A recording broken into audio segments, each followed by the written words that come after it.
te herbopharma pour nous soigner bateau basé na ba maladie déclarée incurable mais tant que vous êtes quelque part azui baso esimbi te recours eza na médecine congolaise médecine africaine herbosate il ne sera jamais dessus parce qu'on était publié comme le meilleur centre d'Afrique, le meilleur et les meilleurs soins. Donc, ce qu'on y est, on y a na passe, on na essai. Parce que c'est là où nous sommes sur le temps de bataille contre toutes sortes de maladies. Bébélé batou naka, bosoyaka maladie nini. Nako banda ko détailler à la fin. Maladie est belé, plus de 100 maladies traitées à l'herbopharma. Mais détail nakobanda kotia moko moko tobandi nano les plus populaires parce que maladie aussi eza populaire te eza bamaladie fréquent na bamaladie non fréquent des maladies rares ezalaka tobandi nano les plus populaires des hémorroïdes les phénomènes mécaniques des douleurs abdominales hémorroïdes internes et externes. Ezali varices de veines situées au niveau de la voie basse qui se relie avec des rectums. Les dilatations des veines et dilatation veineuse ezali permanent. Okokobaka, obaki, omeli bamundongo, omeli bakangamusi. Vous êtes sûr, journaliste, ata ndenge bino bomelaka, bomeli yango trop, mais hémorroïde n'a jamais été délogé. Hémorroïde eza kawana, on a lobby dilatation et puis phénomène permanent parce que eza na spécialité nango oyo eza sala nini oyo esilisaka hémorroïde plante éléphant na plante antiseptique mibale wana parce que tango plante éléphant azolongola place etikali bapota mike mike plante antiseptique alandi akausi bapota wana donc histoire hémorroïde esilisa tembe ya hémorroïde yango wana parce que na hémo oral simple à utiliser tasse matin soir ata ekoti na bilembo ndenge nini na kokota nakolobaka mpona hémorroïde te nakoloba maladi nyonso ozala kaka po tozela toloba nyonso mais de simple une maladie courante chez les hommes chez les femmes chez les petits enfants éponie agité yango nalobi comme eza populaire mais en cas d'inflammation au niveau des rectums, à créer à partir des conséquences de faire des constipations un peu régulières, des hémorroïdes. Il y a des causes des hémorroïdes. Mais tout ça, quand on parle des hémorroïdes chaque jour, on a un point fondamental, on a un point focal. Quel est ce point focal? Ezali point maladie, traitement et guérison. Et si quand yo ozwi traitement, bakalme yo lobi ezongo, bakalme yo zongo, eza médecine traditionnelle te. Parce qu'avec la médecine traditionnelle, ba traiter yo maladie ozwi normalement, maladie foya ekoya po ezwa kisi nango eleka. Ozwi traitement hémorroïde. Eza na ba effet nyonso tokutanga. Ou changement, donc traitement curatif. Et s'il pour dire bon, adieu, peut être jamais été. Parce que ça, je dis bien que les sagesses de nos ancêtres, parce que Babanda Sakanisa maladie, les plantes médicinales sont très très fortes, très riches. Et ce n'est pas n'importe quelle plante. Yo banda obanda kozwa oyo ozozwa esika yo ozali na ozwi solution te mais il faut longwa parce que soki ozomela mingi omeli bakango sikopesa yo estoma pasi ebele bazwa ba estoma pasi likolo ya komela kangausi naza na batémoignage aya bato bamela kangausi mingi baye kozwa acide gastrite mpo nini ye azalaki nango te mais hémorroïde mpe esili te voilà des conséquences voilà pourquoi Herbo Santé alingi bino pour éclaircir bino comment se retrouver dans le cas des hémorroïdes aigus. Et toquer directement dans nos nabilemunango parce qu'on a beaucoup à parler. Hémorroïde a ses effets secondaires. Premièrement, constipation, renvoi, Et puis, des gaz et des émissions de gaz constipées une semaine, 2 semaines. Pour faire des toilettes, il faut vraiment forcer des matières fréquentes. Et puis, ils sont blessés sinon. Il y a des fois blessés dans le rectum, là où vous verrez du sang ou bien métrologie, ou bien du sang rouge vif qui vient fraîchement à la toilette, dans le cuve. Parce que vous êtes constipé. Il y a même si vous n'êtes pas constipé, tu fais des petits crachats à tout moment accompagnés du sang. Mais tu prends chaque jour des histoires de Mundongo, de Kangaous, mais il n'y a pas toujours la fin. Le point focal est de finaliser avec l'hémorroïde. Plante éléphant supprime l'hémorroïde pour du bon. Ça, c'est l'information que nous sommes venus vous dire à cause des hémorroïdes. Quel que soit, elle a déjà donné ses conséquences des faiblesses des hommes. À l'état d'homme, vous êtes déjà faible. Quel que soit le mariage, le lit conjugal est déjà abandonné parce que l'hémorroïde a frappé l'homme et la femme. Ça, nous sommes en train de voiler les mots parce qu'on est pendant la journée. Les effets secondaires des étranglement d'hémorroïdes prolapsis. Au bobenga comme chopo. Chopo ebimi ngai. Ozuta trangle passe makasi ebimi libanda. Ozong sakana savon ozong sakana. Un moment ozong si ekotite. Ebele na bana mike bimaka. So chopo bandi ko bimi. Ebimi etikale mulai libanda. Obuche na ba savon et bovandi sena ma ebusenyu sana ekoti juste mais quand ça a commencé na lobaka boya gate mais tango monika etraîner libanda 2 jours oyemba alors yango na lingaka so monika muchopo ezobima yakana yango bien avant parce que tango ezozo pe mupika libanda ezozo ba infection parasitaire wana ekozala infecté wana il faut zo traitement hémorroïde prolapsis na plante antiseptique. Voilà des conséquences à traîner l'hémorroïde. Et il y a aussi l'hémorroïde thrombosée. L'hémorroïde thrombosée, donc responsable des faiblesses sexuelles. C'est celui-là qui dérange, qui crée des divorces, qui dérange le foyer.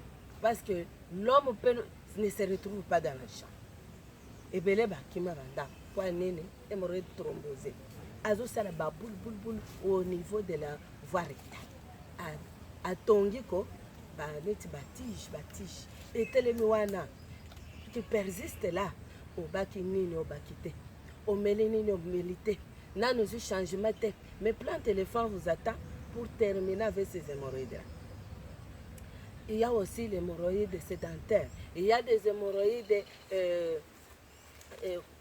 fissure anale wana ya yaka tango sa ba sel du wana azo tobolana michopona toboki on a na portal ok na sel wana à la place ebima bien na courant intestin et mususu ezobima ezokota na ya toboli courant intestin fissure anale mona kama mtatambola kwa akwe na kanisi kaka AVC de quoi ici hypertension de quoi ici oui bien sûr chronicité ya hémorroïde comme mayona hypertension artérielle mais hémorroïde pe hémorroïde fissure wana nalo wana ekwesaka bato ata na moi boye otamponi oza na chance te ok mais oza na chance barécupere yo topandi kopesa traitement ya kokanga madusu nyonso esalami na kati ya gros intestin cause ya hémorroïde ezali mal soigné et puis soki eza mal soigné oyebi keko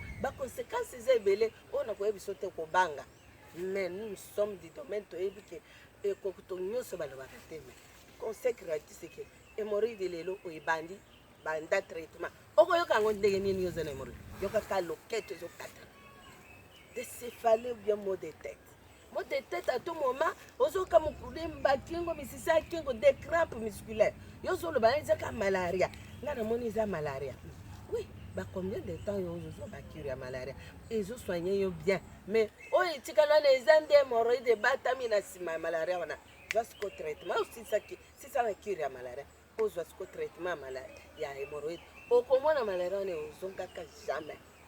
Faites un peu votre expérience, expérimentez seulement. Ça c'est l'expérience pour vous mettre à l'aise dans la santé avant tout.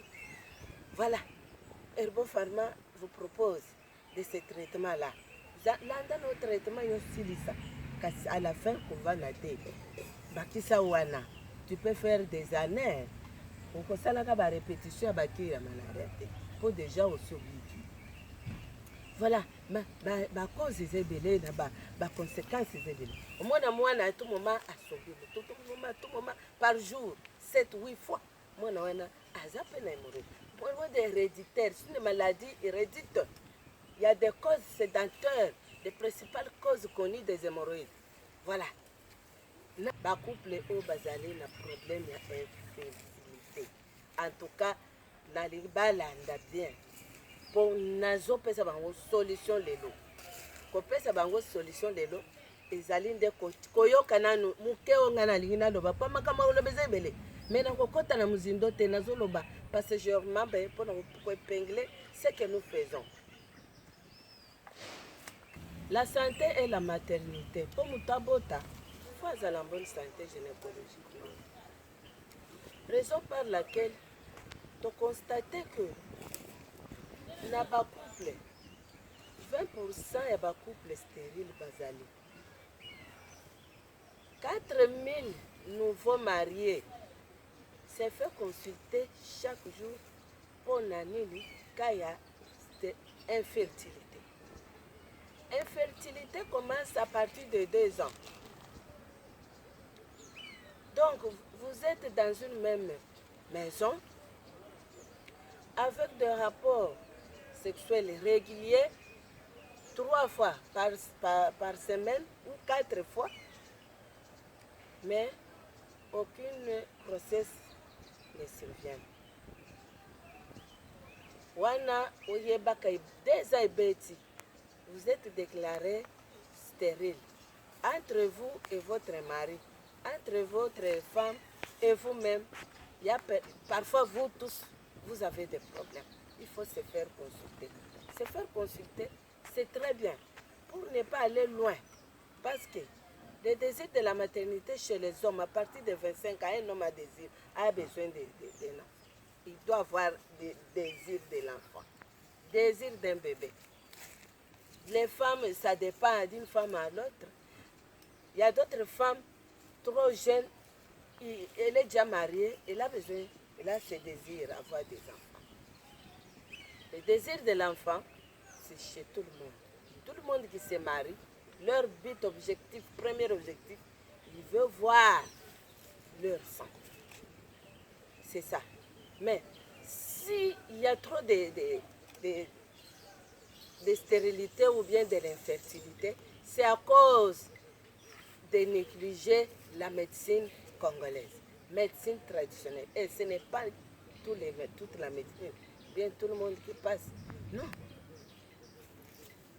Et passer à la télé, ce n'est pas pour vous dire que c'est tout le monde qui ont maîtrisé la médecine congolaise non plus. Voilà. Nous avons toujours un point focal. C'est recevoir le couple, consulter le couple, diagnostiquer leurs problèmes et donner les produits. Quels sont les produits? Plantes fertiles. Nous avons des plantes fertiles pour le couple. Vous prenez ça ensemble. Pour 1 mois, 2e mois, la femme doit avoir la grossesse ou bien doit tomber enceinte. Parce que les plantes fertiles, il y a un combo plante fertile. Elles ont sa fertilité dans mon bac, elles ont sa fertilité dans moi. La plupart, il y a papa, il y a maman. Il y a maman, donc il n'est pas papa.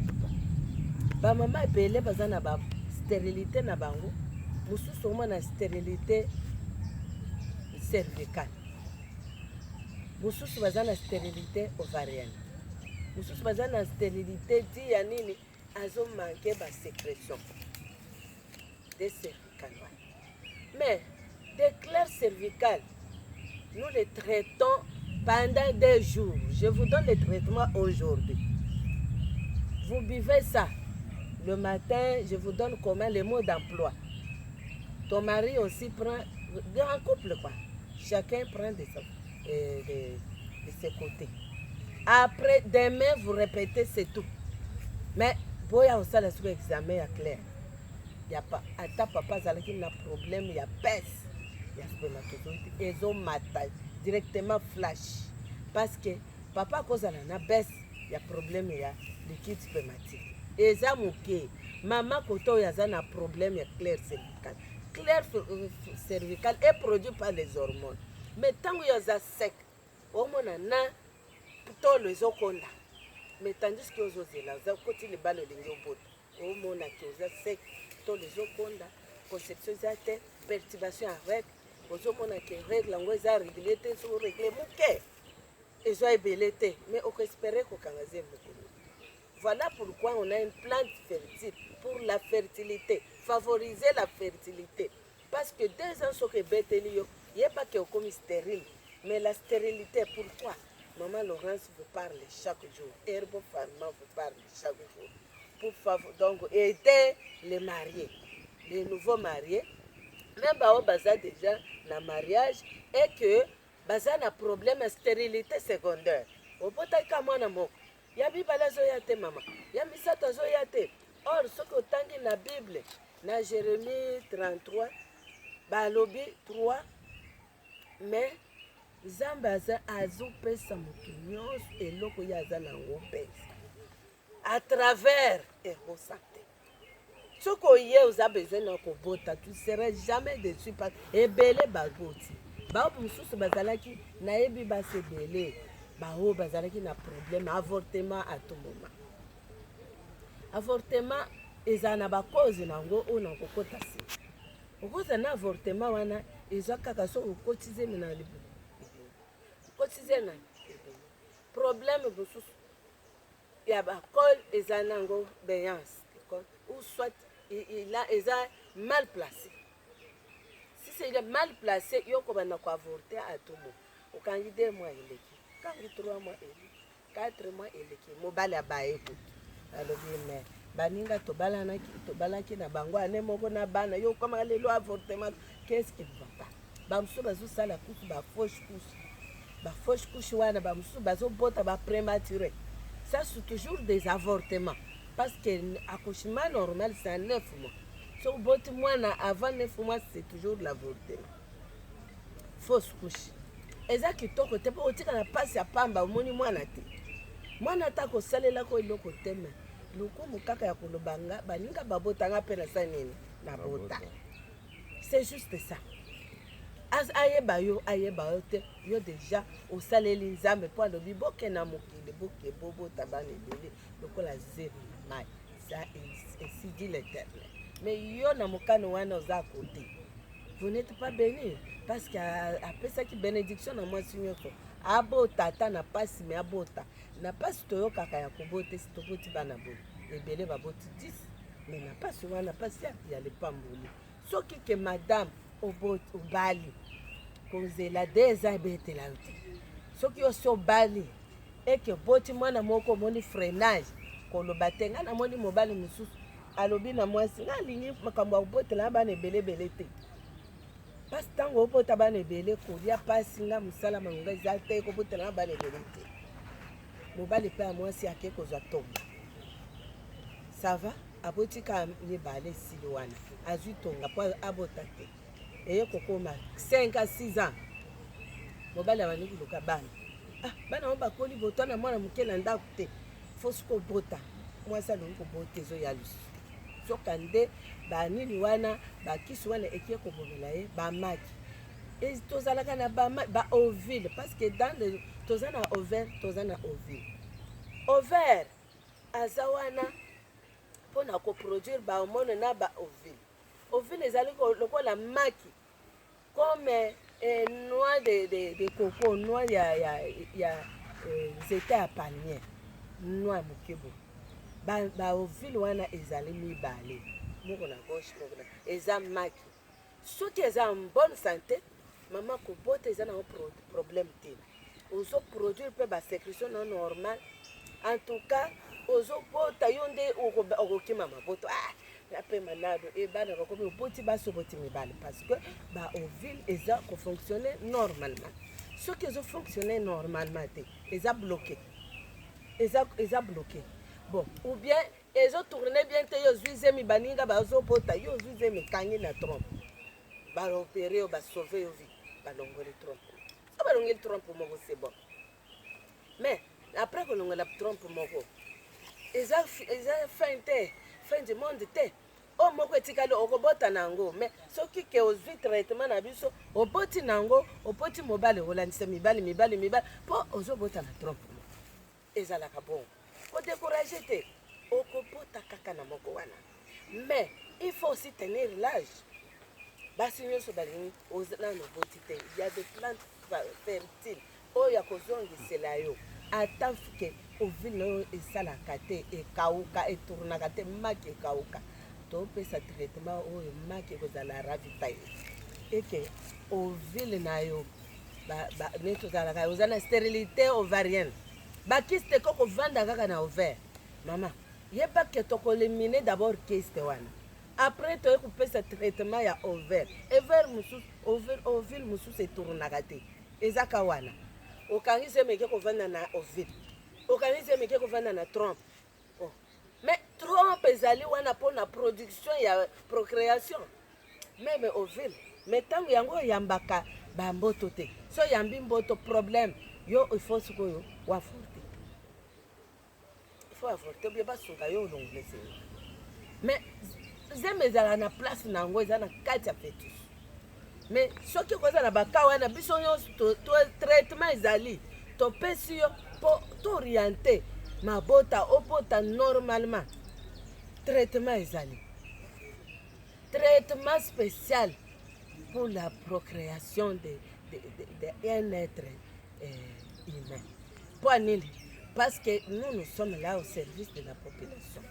Les meilleurs centres d'Afrique, parce qu'on était publié dans le Salon Congo, il y a un grand hôtel, il y a Kinshasa. Pour Nili, les bienfaits, il y a médecine comme naturelle, il y a herbo santé.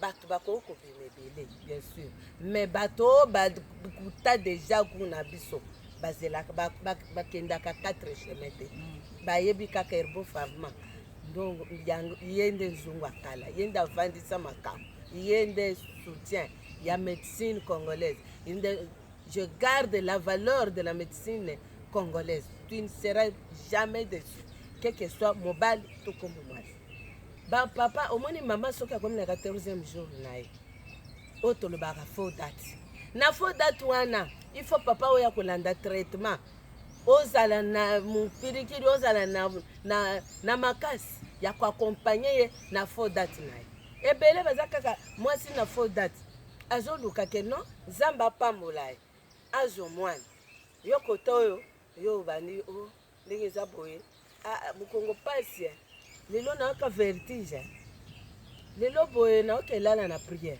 mais ye mama aza na 14e jour na faux date na yoka elala na prière parce que ozokoka no makambo te kasi okomi kokima te traitement ezali papa ya koakompagne nango mama na bafaux date na ye en tout cas naza na témoignage ya papa moko ayebisi ngai nga kutu nayebaki te mpo nayebisa bino mwasi abanda otongisa ebaninga ngai 2 ans ekomi obetela nga boye ekomi ka baperiode na ya mabe mobali akobima te ifo accomplir devoir wana mobali akomi okima akomi heureusement ke akimeli na herbofara aye alobi mama ngai mwasi soki akomi nga na faux date namemaka ngambo mama bosunga ngai likambo wana na osukisa yango nini nakomeli tosala examen clinique examen anamnese totrouve diagnostic alobi nde esalamaka akokaka na ye makambo te mwasi na faux date akoka na ye makambo te esi ye traitement homme fort pesa ye traitement d'abord prévention c'est des hémorroïdes pesa ye ya makasi nyonso kende papa oyo apesa biso sa koya azoseka alobi tobeti deja pamba soki nayebaka herbo boye mais mwasi na akomi na mwana mibale donc na accompagne ye na bafaux date makambo esimbi ayopesa biso bakado boya na bafaux date ya bamama bapapa bino nde bozalaka bomemaka makambo bino siko nde boya kozwa traitement mpo na nini procréation esalama sans difficulté On est là pour ça. Donc, nayebi, même si quantité na yo ekitaki ya ba boto, yeba ke tomatisango. Ba force, vitesse. Nyonso esila obungisa tomatisango poke for that ele kapamba te ekanga. Ekanga nyama. Ekanga makambo. De makambo yangwana. Pona makambo akobota na silicité parce que naza na problème ya ba mama bazo souffrir makambo ya mignon. Fibrome de l'utérus.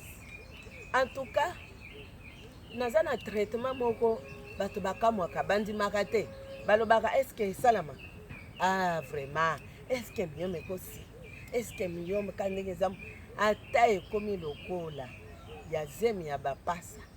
Yebake na kolandela yango moke ezosila miombe bandaka mbala moko te sont des petits fils de fibres bandaka moke ezoya monene ezo-occupe surface nyonso ya libumu avandi na kati ya muscle ya kati ya cavité azobota mosusu likolo mosusu azala na kati oyo kati wana evanda esika fitisi avanda omeki zeme ebimi mais soki eza moke nakopesa traitement okokangela ngo zomi mpe yo meke mopanzi yo botina après kobota obandi traitement mais soki esi etondi cavité mobima il faut traitement ya opération sans cicatrice mponga na nsima ya ndeli nakopesa yo traitement ozomela mosusu par voie rectale mosusu ozotia na libumu yango evimbi wana tokoumela te obanda oyoka yango kilo oyoka lokola mabanga miom oyo mosusu evandaka subikeuse mosusu evandaka atie motu na kole mosusu azalaka ronde volumineuse atie aboti bana mosusu aza na banoyo ebele aboti banoyo ata 7 6 banoyo yango ya minene ata balongola oyo ya mike mpe ebandi ekoli mpe mosusu nyoma esala pasi te epesaka batrouble ya règle mensuelle mais omona un moment oyo bani kosenye ebele basenyaka soki obokolaki yango okobanda kosenye makasi mais soki ke yo oza souple obandi omoni yango eke oyembala moko to bandi kopesa plante contre myome ekosala oyo eloko te batrouble mensuelle wana omona yango te mosusu kosala yango baamenore ozomona lisusu règle ekauki setu si mois amonaka yango te koto oyo libumu ezovimba koto oyo ezobota koto oyo ezoya monene me période mensuelle ekauka yokanisi oza na zelo omoni mpe esali compresse ya bamicho mpona bandi kopesa baconstipation epesi yo constipation masuba tu mama masuba moke neti moto azemi po eocupe abdomen place monene surface monene na libumu mpe eza na poids komona makolo evimbi yo na se moye mtolo mpe evimbi lokola moto azemi bafe miomi yango wana eza na traitement nango mais je préfère kobanda traitement avant mpo esila avant so bandi traitement na retard okosupporte mpe kamo retard wana bino bozalaka oye retard olingi ka lelo esila ebongo ntango yo vandi nango na ndako nazoloba mikolo nyonso bozoyoka ntango omoniki eleki da baopere zonge sikoyo nakende sikoyo osalaka bongo banoyo ekomi ebele ebandaki 7 ekomi 14 nde oye kosala bongo te yaya parce que on ne vit qu'une seule fois toza na période ya kobota na période oyo tokobota te mona période na yo kobota yo obokoli miyome vandi ozotala yango olobi nayoka na bolembo nakoke ntango mpe bakobende pa moninga moko na nsima ya ndako parce que omonaki na télévision komi kunale eloko te lobi kuna eloko te ovandi su na ndako ebotaka cancer mama ebotaka mbeba totraite mpe cancer de sein cancer du col cancer mibali mpe babotaka cancer ya nzoto ya mobali oui nzoto ya mobali soki eantese bamicrobe mal soigné avec le temps okoti cancer ezaka basi te cancer de sein okoyoka na kati ya libele oyoka bambuma oyoka neti bambuma moko moke moke eza wana evimbi moko evimbi ye monene moko etikali moke na douleur libele mosusu omona douleur wana ya moke moke kaka nde mpesi distraction ovandi nango na ndako mais baconséquence eyaka oyo kozela conséquence te. Traitement phytothérapeutique ezali mpona moto nyonso amisunga misunga. Il n'y a pas quelque chose qui est plus que ta vie. Makoko infection kolala nango une semaine nazo te ce que je yango une semaine yango moko osala sembla yango ekosala osembla te yango ekose manifeste ekolia yo ozongi oyoki yango nayoki soki oza mwa mbali oyoki na nzoto na esika masuba ebimelaka wana okoki neti mo biloko eyotambola na kati yango wana infection. Okomi mukusa komikwaza mukusa osokola malili mukusa babiloko basho d'épices basho d'épices ebimi na nzoto apart sho d'épices kobimi na nzoto okoki komona mpe banini bamikose ebimi bimi yo na bakwisi awa esika nyonso ofiniki bilambana okolakisa yango motu te parceke oyebi te ozofinika mosusu okobima yo me baabse abse ofini yango bimi tofini. Ce sont des infections mal soignées. À la place où on a mike wana esale loko te zoka ba kisi ba plante antiseptique les plus forts. Omebi elongo donyo so wana business. Couple bomela. Musalo bia ngana sala ekobote mena mimoni na blénorragie tofine obimanga. Mena sala ekobote. Kasi kanisa na nisika yo lekaki ona kendo sokona kikosa ya monini. Ya bafaze na nyataka na zalaki makolongo mais aussi ozwi mais je sais faire soigner tozwi plante antiseptique topesi esila na mokusa na kosuwa makambo nyonso esila en tout cas natangi nyonso te so toke na makambo ya diabete ebele bazoloba diabete ezala maladi moko ya so ezwi yo mpo ezali ya famille ekosila te oyo ya famille wana ndenge analingaka. Parce que les qui cause présence du sang et présence du sucre dans le sang. Présence du sucre dans le sang, c'est tout ce qui va commettre tout ce qui est élevé, tout le sucre est élevé. Ce qui est olobi pour les héréditaires et aussi la tête. Et bongo, ngana soigna ba koko ebele. Ya bango esile bongo yo jeune esile te poani. Dem si akoko na esila ya yo bombe lobi aussi la tête. Koyoka conseil ya bato bayebi médecine phytothérapeutique. Médecine phytothérapeutique esoigna bato kala bato banda kobeta ba 120 ans kaka na médecine oyo ya en Afrique.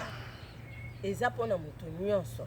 Nous sommes là pour les valoriser, ne pas les perdre, les sagesses de nos ancêtres. Il faut bien encadrer ça pour sauver la vie des gens, de l'un et des autres. Alors ça c'est Herbopharma. Herbopharma tozana makambo ebele. Mais mususu na koka koloba te bakari dentaire bana SS basila asuma kilete. Mususu ayaka na bana 3. Bana bakomi kozoka bapota. Bana basile ba hormone nzoto. Bana bakoma déformé. Pour nini mabume vimbi déformation mwana mwasi kitoka komi déformé. Landa traitement mama. Mwana kozonga normal. Mususu kuto abana olanda traitement. Bato osala mariage mabume. Oye bataka za kese. Oye bate. Mubali pe bazobala. Abimeli mwasi akoyeba te ke ya bela kango te. Pour nini Herbopharma zo bokisa bana SS sans problème. Kasi bazokisanga na chité. Bon carré dentaire. Miso to traite kango. Très bien, très bien. Tozo traité makambo ebele quoi que minute esili mais bolanda merveille télévision na butu na ba 0 okolanda lisusu makambo ebele pa ona koki koloba te sinusite carré dentaire makambo eze ebele na moi cataracte na makambo tozali éparpillé place ebele adresse ya liboso tozali na limete salongo quartier de Bornon soki ozoya na boulevard Lumumba eza connu de tout le monde ntango ozoya na boulevard Lumumba yebisa recevoir akitisa o na arrêt na ya babranamiste baza na ekole ngambu église ngambu ntango okita oavance makolo avant ma ya njili à gauche okomona biso immeuble ya 3 niveau ngai naza na arrêt de chaussée omona ngai tokosolola mpona n'importe quelle maladie na ye oye nango bien aimé nakoki kobosana maladie ya monene te tungisi bato dernièrement problème cardiaque foie problème ya acide paralysie générale parce que paralysie ezalaka ya faciale ya loboko oyo ya paralysie ya nzoto mobima to totraite yango esili mpe donc makambo eza ebele nde faut de temps faut du temps balobaka makambo nyonso les mêmes jours te mais insuffisance rénale totraite bato bare oyo balinga bakepo to bakeye lisusu te ebongo incontinence urinaire na bamama oyo babotiboti ebele mosusu bazali nini matrice ezobima libanda traitement ezali tozongisi mpe libele ekobimaka jamais donc on traite beaucoup d'histoire on n'a pas le temps de s'exprimer parce que soki oye na ya yo maladi nde tokobeta masolo ya maladi wana en tout cas s'il vous plaît benga numéro ezali wana affiché mpona information toza na limete salon quartier de bonhomme tozali lisusu na victoire entrée kauka numéro 1 soki okomi na rond point victoire landa avenue victoire kita nango tuna wapi entrée kauka numéro 1 omona esika wana bazochante moko eza wana ezalaki na nini moko batie le bienvenu site kauka de l'autre côté eza na hôtel de navigation basukolaka mpe mituka wana eza adresse facile na mai ya kalamu kaka wana entrée kauka numéro 1 à gauche soki ozokota na avenue wana tala gauche na yo omona herbo pharma mpe numéro ya victoire ezali affiché tozali na Brazzaville kuna napesi docteur Kapia Mbote na mama Paulina kuna tozali na marché Mongali Ribomi Taba numéro 29 kino bana Brazzaville bobetaka ngai napesaka numéro ya Brazzaville mais numéro ya Brazzaville tana na écran ezali benga tokoyamba yo Lubumbashi kuna napesi Gilles Kabwe mais Mbote mingi napesi Merveille la cadette Mbote na salon de coiffure Owen na Yvenne napesi bino Mbote napesi ba téléspectateur na ngai nyonso Mbote basi ya kilo bapapa ya kilo bayebi kotosa nzoto na bango bakoki komelaka n'importe quoi te bakomitosa mpo bazwa la médecine congolaise autorisée bien encadrée bien respectée ya solo. Merci.